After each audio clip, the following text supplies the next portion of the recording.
पुराणातले नाना प्रकारचे प्रसंग बघा, लक्षात घ्या. रावण किती मोठा होता, ज्याच्या प्रधानाने जांभळी दिल्याच्या नंतर यमाचं धोतर सुटत होतं. प्रस्थ नावाचा प्रधान, एवढा मोठा अधिकारी रावणाचा प्रधान.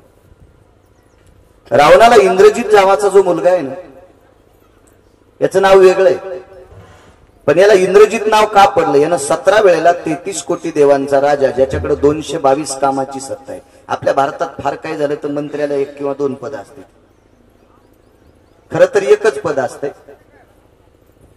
जास्त जर स्वार्थी असेल आणि त्याची सत्ता असेल तर ते 2 पद घेतो. 3-3, 4-4 पद नसते वाटते मंत्री. मला तर आपल्याला राजकारण कळत नाही, पण टीव्हीवर ऐकायला भेटतं ना. पण 222 एकाच व्यक्तीकडे पद आहेत. असा 33 कोटी देवाचा राजा 17 वेळेस हातीचं बांधून आणला, म्हणून त्याचं नाव इंद्रजित ठेवलं. किती मोठा अधिकारी व्यक्ती, लक्षात घ्या.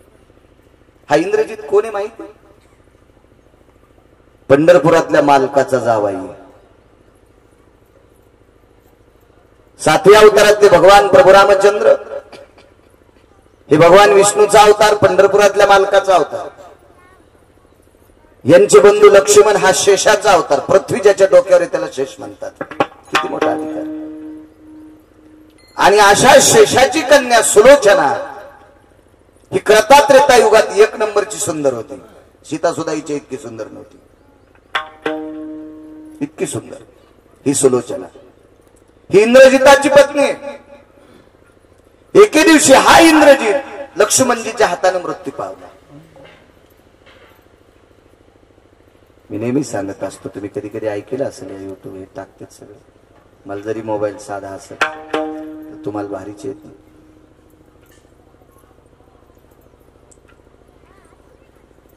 डोकं प्रभू रामचंद्राच्या पक्षात पडलं. भुजा स्वतःच्या दारात पडली, शरीर युद्धभूमीच्या ठिकाणी पडलं. भुजा आणि शरीर एकत्रित केलं, पण डोकं मात्र प्रभू रामचंद्राच्या पक्षात होतं. आणायचं कोणी? रावणापर्यंत हा प्रश्न गेला. रावणानं सांगितलं, सुलोचने सुनबाई ऐका, राम हा विचित्र माणूस आहे, असा रावण म्हणतोय, असा रावण म्हणतोय. आणि आजही बरेच रावण चांगल्या माणसाला विचित्र म्हणते. आजही बरेच रावण सज्जन माणसाला नालायक म्हणते. रावण म्हणतो म्हणून तुला ऐकायचं असते. आणि नालायकाला किती जरी चांगलं म्हणलं तरी तो चांगलं होत नाही, आणि नालायक चांगल्याला वाईट म्हणलं तरी तो वाईट होत नसतो. म्हणे सुलोचने, तू जर तुझ्या मालकाचं डोकं आणायला गेली तर सीता आपल्या ताब्यात आहे, त्याच्यामुळे राम तुला त्याच्या ताब्यात ठेवेल. सुलोचना हुशार होती. सुलोचनेनं सांगितलं, मालक ऐका, तो सूर्यवंशातला राजा आहे. सूर्यवंशातली राजा अशी मूर्खपणा करत नसतात, उलट ते शब्दाला जागतात. प्राण जाय परी वचन न जाय, रघुकुल रेत सदा चली आई. प्राण जाय परी वचन न जाय. जीव गेला तरी हरकत नाही, पण सूर्यवंशातली राजे काय बोलत नाहीत. तो मर्यादा पुरुषोत्तम, एक पत्नीव्रत नाही त्याच्याकडे.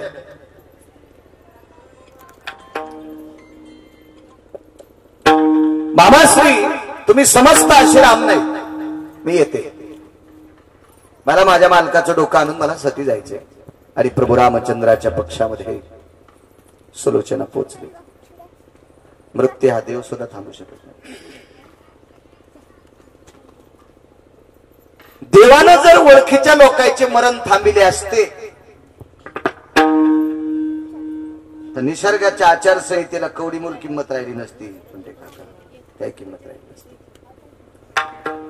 चला, इंद्र म्हणला असता माझा मुलगा मरू देऊ नका, तो म्हणला असता माझा जावाई मरू देऊ नका, माझी मुलगी मरू देऊ नका. चंद्र म्हणला असता आमचे नका जाऊ देऊ, यक्ष म्हणला असता आमचे मरू देऊ नका, किन्नर म्हणला असता आमचे मरू नका, चारण म्हणला असता, विद्याधर म्हणला असता, चारोहास म्हणला असता, परमहंस म्हणले असते, या सर्व देवता आहेत, गंधर्व म्हणले असते. आपापल्या परीने देवाकडे त्या चिठ्ठ्या पाठवल्या असत्या आणि सांगितलं असतं, यमाला सांगा आमचे मरू देऊ नका. निसर्गाचा नियम प्रत्येकासाठी सारखा आहे. बोलायला सुरुवात केली. डोकं हातात घेतलं आपल्या मालकाचं, तिनं सांगितलं, काय मालक? सती रडत नसते बरं का, मी त्या दिवशी त्यांना सांगितलं. शूर आणि सती मरताना रडत नसते. शूर याच्याकरता रडत नसतो, त्याला माहिती आपण मेलो तरी आपल्याला मोक्ष आहे. आणि सतीला माहिती आपण मेलो तरी आपल्या मालकासोबत चाललो, आपण इथे राहितच ना, रडण्याचा काय संबंध? थांबणारी स्त्री रडत असते. सतीची पद्धत बंद झाली, बरं झालं ती बंद झाली, त्याबद्दल माझं काही दुमत नाही. त्या काळात सती जात होते, अनुचित प्रकार होता तो. कोणाला जावं वाटलं ना तरी नाही, पण नाही जावं वाटलं तरी पण परंपरेमुळे लोकांच्या जाचामुळे जावं लागत होतं. मला वाटतं काही काही माणसं इतके नालायक असतील ते टाकीत बी असतील उचलून. काळच विचित्र होता. कोण बघायला होतं तेव्हा? पत्रकार नाही, मीडिया नाही, टीव्ही नाही, पीव्ही नाही, काय नाही. काय जे करतील ते बरोबर का? एखादी व्यक्ती जर 20, 22, 23, 24, 25 वर्षात जर विधवा झाली आणि तिला जर टाकीत असतील तर काय तिला जगण्याचं? असं झालं असेल एखाद्या वेळेस, काय सांगता? आपण तर काही नव्हतो, पण पुराणात मात्र प्रत्यक्ष जात. पण तिने खुलासा दिला, मालक काय का तुमचे बाबा एवढे मोठे 14 चौकड्याचं स्वराज्य होतं, लंकेचे राजा रावण हे तुमचे पिता आहेत, कुंभकर्ण तुमचे काका आहेत, विभीषण तुमचे काका आहेत, काय वैभव आहे तुमच्याकडे, पण एकही तुमच्या कामी आला नाही, तुम्ही वाचू शकलं नाही. एक लक्षात ठेवा मालक, माझे जर बाबा असते तुम्हाला मरू दिलं नसतं. अशी कोण म्हणाली? सुलोचना. तुटलेलं डोकं हसत होतं, कापलेलं डोकं हसत होतं आणि सुलोचनेला सांगितलं, प्रिये प्रिये, इतकं मोठं तू तुझ्या बाबाचं महत्व सांगतेस, मला तुझ्या बाबानेच मारलं ग, तुझ्या बाबानेच मला मारलं. असं ऐकल्याच्या नंतर लक्ष्मणाचा चेहरा पडला. अरे मारलं मी, आणि मी सुलोचनेचा बाबा कसा होईल? नंतर डोळे झाकून विचार केल्यावर लक्षात आलं, मी लक्ष्मण जरी असेल तरी पण शेष आहे आणि माझी कन्या सुलोचना आहे, इंद्रजित माझा जावई. आणि मग इंडिकेटर लागले. इंग्रजी शब्द कधी मध्ये येतो, ऐकून शिक्षण माझं 7वीचे, पण एखाद्या वेळेस असं थोडंफार ऐकून शिकतो. मग लक्ष्मणजीचा घाम सुरू झाला. अरे बापरे, काय काम केलं म्हणे आपण, स्वतःची मुलगी विधवा केली, स्वतःचा जावई मारला, काय करावं? प्रभू रामचंद्राकडे बघितलं. दादा काय काळजी करू नको म्हणे लखन, आपण उठू. आता ती पंढरपुरातला मालक, वृक्षाचे पान हरी ज्याची सत्ता, राहिली अहंता मग कोठी, तुझ्या सत्तेने वेदासी बोलणे, चालणे तुझी आवळे, ऐसा तो समर्थ ब्रह्मांडा. सगळ्या सत्ता त्याच्या ताब्यात. मी नेहमी सांगत असतो, ह्या वर्ष श्राद्धाच्या पुण्यतिथीच्या कीर्तनात तो मुद्दाम सांगत असतो, आपण सगळे बसलेले उभे, मी कॅमेऱ्यावाले सगट, हे कोण्या दिवशी मारायचे आणि किती दिवस जिवंत ठेवायचे आणि कोण्या दिवशी मळ्यात नेऊन पेटवायचे, हे ज्याच्या हातात आहे त्याला देव म्हणतात का? सगळी सत्ता त्याच्या ताब्यात. मी मगाशीच बोलून गेलो, हे विज्ञानाच्या हातात नाही. वैद्यवाच विती जीवा तरी कोण ध्यान देवा. डॉक्टरनं जर जीवाला वाचिला असतं तर देवाला नमस्कार कोणीच केला नसता. डॉक्टर उपचार करतात, रोगाचं निदान लावतात, वेदनाशामक काय असेल औषधोपचार करतात, पण आयुष्य वाढवायचं काम मात्र डॉक्टरच्या हातात नाही. प्रयत्न करत असतील विचार, वाईट म्हणायचं नाही डॉक्टरला. मला इंजेक्शन गोळ्या औषधं हाडाचे चालू, त्रास कमी करतील बिचारे, त्यांना वाईट कसं म्हणता येईल, पण आयुष्य द्यायची ताकद मात्र डॉक्टरच्या हातात नाही, हे तितकंच खरंय. आपण जिवंत करू म्हणे, ही सगळी सत्ता ज्याच्या ताब्यात आहे तो जावाई उठवण्याचा प्रयत्न. पण या 7व्या अवतारातल्या मालकाला ज्याचं फार मोठं सहकार्य लाभलं, ज्याची मदत लाभली, ज्याच्यामुळे गोड असा सगळा वनातला प्रवास झाला, असा एक संन्यासी होता. त्या संन्याशाचं नाव होतं मारुतीराय. आणि मारुतीरायला त्याच्या पक्षातल्या काही वानरांना सांगितलं म्हणे, हनुमंतराय जी, आपले मालक इंद्रजित त्याला उठवणार आहेत. अरे कोण मालक, कोण राम, काय बोलायले, काय गप्पा आणायले तुम्ही, हिडे इतकं काय? कोण राम? आपण ज्या भगवंताचं भजन करतो तो राम. ठीक आहे, मी जाऊन येतो. झाला काय, ते काय एसटी धरायची काय, ऑटो धरायची का काय, बाजूला उठले गाडा खालून ते म्हणे, प्रभू तुम्ही इंद्रजित उठवणार आहात का बरं? काही नाही म्हणे, आमचे नाते होते इथं, आम्ही आमचे सोयरे धारेत, आम्ही आणि त्याच्यामुळे उठवायचं. खाऊ म्हणे तुम्ही सोयरे धायरे येत काल परवा तर भांडण करत होते. आपलं हल्ले आम्हाला राक्षस आहे. आम्ही हजारो राक्षस मारले तर आम्ही सुद्धा आम्ही तुमच्या पक्षात येत म्हणून आपलं हल्ले आम्ही राक्षस काही काही समुद्रात टाकले. नाही हनुमंता जे झालं ते गंगेला मिळालं काय हरकत नाही. इंद्रजित आमचा जावाई, सुलोचना आमची मुलगी. मारुतीराय हुशार. खेळिया माझी हनुम्याशा याच्या पलीकडे बुद्धिमत्ता वरिष्ठम अत्यंत बुद्धीचं लोक होते मारुतीराय. मारुतीरायने स्मित हास्य केलं आणि सांगितलं देवा सुलोचना तुमची कन्या आहे म्हणून इंद्रजित तुमचे जावाई आहेत. रावण कोण आहे तुमचा? व्याही. मग रावणाची सीता कोण? विण. मग व्याह्यानं विणीला पळून नेत असतील का? ऐकायला तरी बरं वाटायला का तुम्हाला? मला सांगा बरं. अशी घटना ऐकली का तुम्ही कुठं? घडी असेल ते भाग सोडून द्या. पण टीव्हीवर पेपर राहता मग पेपर वाचित नाही. टीव्हीचा काही संबंध नाही ना आपल्याला. युट्यूब काही ते फेसबुक आमक तमक काहीच नाही ना राजा. त्याच्यामुळे आपल्याला काही माहितच नाही. आणि आता घ्यायचा नाही आपल्याला. घ्यायला काय मी सोन्याचा घेईन तुमच्यात पैशावर. देवान दिलं माणसं काऊन कुथायचं. भरपूर दिले मला कशाची कमी नाही काय नाही काय नाही. तुम्हाला माहिती आहे का?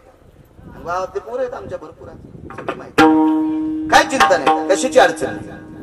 पण काय होतं 90 वर्ष एखाद्या बाईनं लुगडं नेसावं 91 वर्षी जर तिने गाऊन घातला तर कुत्रे भुकत असतील. त्याच्यामुळे आता लोक हा वापरलाय ना. आता कशाला उतरवायत दुसरा वापरायचा तू खपक्या. बरं आपलं याच्यातच मारायचं. मग हे तुम्हाला शोभतंय का प्रभू? आता तुमची नाती कशी? जाऊ दे म्हणे झाली गेली चूक आता कुठं ताण घ्यायचा.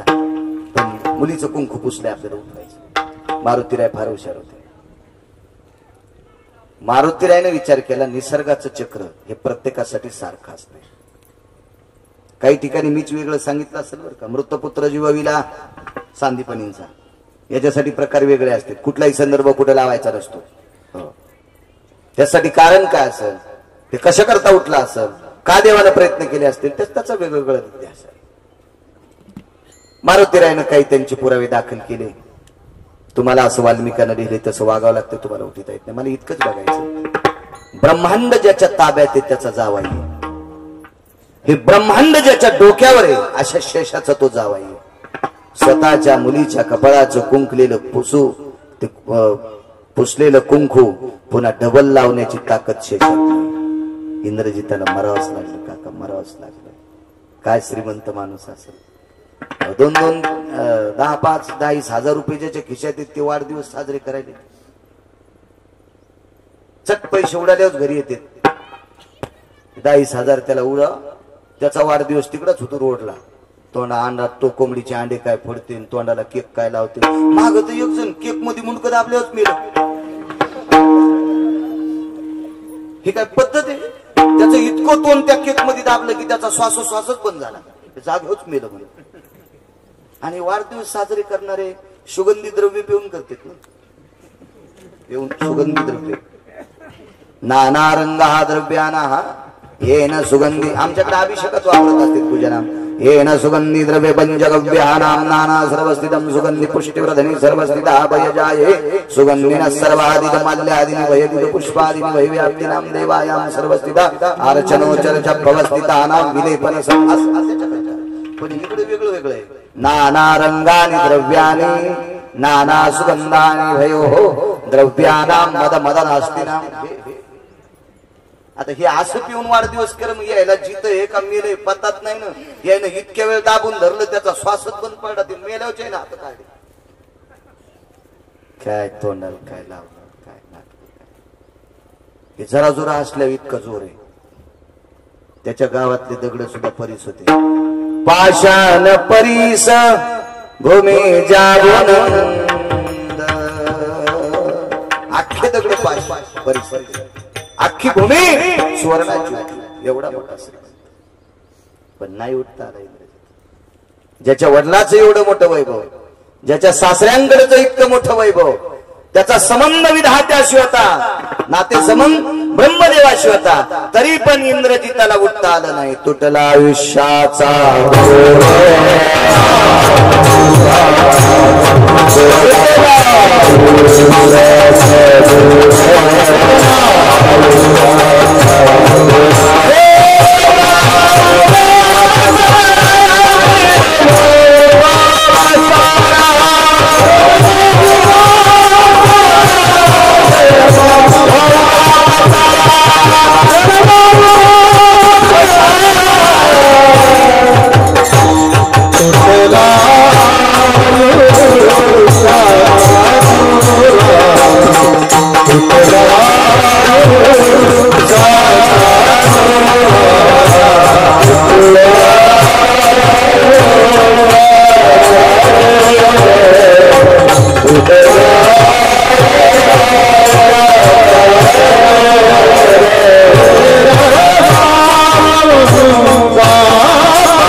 बांस मोठेपणा करते, मला इतके गाथे पाठ, मला इतके शास्त्र पाठ, मला इतके अभंग पाठ, मला इतके पुराण पाठ, मला वेदाचे श्लोक पाठ.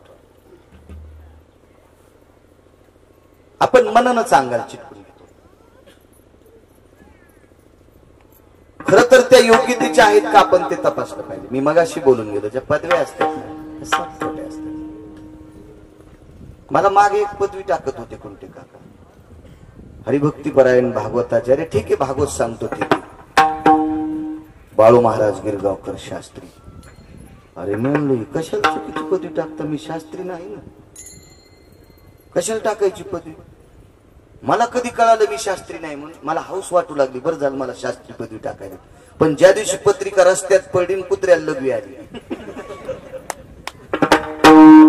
कुत्र्यानं लघवी करता करता लघवी बंद केली, त्या पत्रिकावर केली नाही. मी त्याला विचारलं का नाही, म्हणलं पत्रिक खोटी आहे. मला बोललं कुत्र, बोलते मला कधी कधी. नाही म्हणे बाळू महाराज, तुम्हाला जी शास्त्री पदवी लावली का ही चुकीची आहे, आणि म्हणून मी चुकीच्या ठिकाणी मी सुद्धा लग्न करीत नाही, असं कुत्र म्हणलं मला. मग कुत्र्यांना कळतंय पदव्या खोट्या येतात, चुकीच्या येतात, तर दोन दोन पायाच्या कुत्र्यांना कळालं पाहिजे आपण चुकीच्या पदव्या लावून नाही घेतल्या पाहिजे.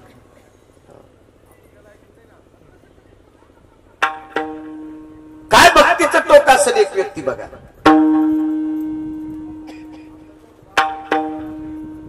त्या व्यक्तीचं नाव होतं संत शिरोमणी रविदास. हे 2-3 जयंत्या सोबत येतात. छत्रपती असतील, रयतेचे राजा शिवाजी महाराज, सद्गुरु शेवालाल महाराज असतील. आता हे यानं बघायला भेटते ना, डिजिटल वगैरे बॅनर असतील. सद्गुरु रविदास, त्यांना कुठे कुठे पुराणात रोहिदास पण असं एक नाव आहे. रविदास किती अधिकारी लोक बघा. असे भक्तीनं मर्मज्ञ असणारे रविदास मातृपितृ उपासक होते, सेवक होते. रविदास महाराजांचा व्यवसाय होता बूट आणि चपला शिवणे. चर्मकार कुळात होते ते. शेवटचा पुरावा आहे का. आणि पूर्वीच्या काळात ही परिस्थिती नाजूक होती काका, म्हणून शक्यतो 4-4 वेळेस चप्पल शिवून वापरित होते, बूट शिवून वापरित होते. बूट हे मला वाटते जरा जरा मोठं झाल्यावर भेटत होता. बारक्या लेकरायला बूट आणि चपला काहीच नव्हत्या. आता झालेल्या लेकराच्या पायाच्या मापाचं पोट, त्याच्या पापाची सॉक्स, त्याच्याच पायाची चप्पल, काय काळ आला आधुनिकता, इतका काळ टोकाला गेला, इतका टोकाला गेला.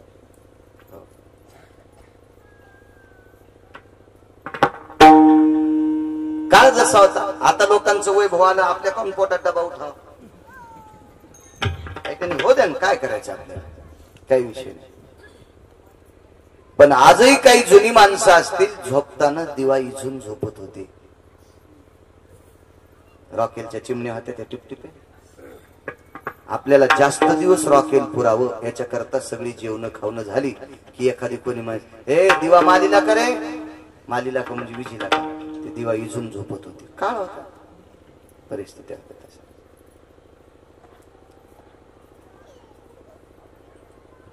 बुट चप्पल शिवून आपला व्यवसाय पोटाचा करायचा. हरी का नाम पेट का धंदा न करे ओ मूर्खांदा. पोटासाठी काम केलं पाहिजे माणसाने. जो काम करत नाही का तो माणूस जर सतत सतत दिसत असेल तर समजायचं आपलं पाप होतो आलं. आळसी माणसांना कमी भेटलं पाहिजे. आळसी माणूस हा हरामखोर असतो. अजय हरामखोर असतो. व्यसनीपेक्षा आळसी घातक असतो. व्यसनी व्यसन कधी करीन माहितीये का, काम करून आलेल्या पगारीचं व्यसन करीन. पण आळसी माणूस इतका हरामखोर, बापानं कमवलेली संपत्ती विकूच खातो. आळशी माणसं मूर्ख असतात, मूर्ख असतात, नालायक असतात.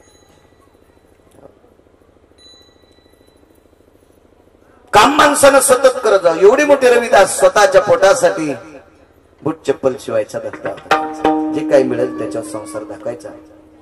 पण त्यांचा एक मित्र काशीला चालला. तुटला आयुष्याचा दोरा सांगतोय.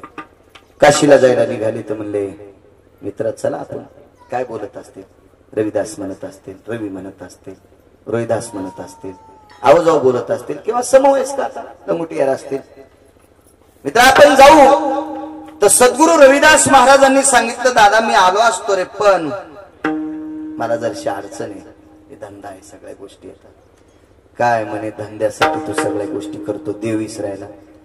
देवाचा विषय नाही रे म्हणले. माझ्या आई आणि बाबांना झोप येत नाही आणि त्यांना जर माझ्याशिवाय झोप येत नसेल तर मी काशीला जाऊन काय फायदा आहे, मी पंढरपूरला जाऊन काय फायदा आहे, मी आळंदीला जाऊन काय फायदा आहे, मी देहूला जाऊन काय फायदा आहे, मी पैठणला जाऊन काय फायदा आहे. हा या ते काय लहान आहेत का म्हणले, तू काय लेकरू आहेत का ते, तू त्यांचं लेकरू, त्यांना तुझ्यामुळे कशी काय झोप येत नसेल. ते बुट शिवता शिवता त्यांची मान हालत होती. त्यांना शेंडी होती मोठी, शेंडीला एक दोरी होती आणि ती दोरी दुकानातून मागच्या कवडाच्या पट्टीतून मागच्या घरात होती आणि मागच्या घरात बंगई होती. त्या बंगईला ती दोरी बांधलेली होती. त्याचे आई वडील त्या बंगईवर झोपायचे आमच्या सद्गुरू रविदास महाराजांचे. आणि ते बुट शिवता शिवता मान हल्ली, डोकं हल्लं की ती शेंडी हलायची, शेंडी हल्ली की दोरी हलायची, दोरी हल्ली की बंगई हलायची आणि बंगई हल्ली की त्यांना झोका भेटायचा आणि त्यांना झोप लागायची. सवय लागून गेली होती. सकाळचं स्नान गिन देवपूजा नित्यकर्म आटपलं, जेवण झालं.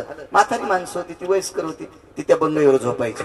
आणि मग महाराज काम करता करता, मुद्दाम काम बंद करून करतच नव्हते, काम करता करताच मान हालत होती म्हणून झोका देत होते. मी तिकडे आल्याच्या नंतर हे बंद पडते त्याच्याकरता नको म्हणले. काय माणूस म्हणजे देवापेक्षा लय आले का माय बाप, असं त्या मित्राला वाटत होतं. पण रविदास हुशार होते. रविदास महाराजांना माहित होतं देवापेक्षा हजारो पटीने आपले मायबाप श्रेष्ठ असतात. माय बापे केवळ काशी देणे न जावे. हे वकील साहेबांनी जे कार्यक्रम ठेवला ना आपल्या वडिलांसाठी, त्या वकील साहेबांना पंढरपुरातल्या मालकाच्या हजारो पटीने स्वतःचे वडील श्रेष्ठ असतात.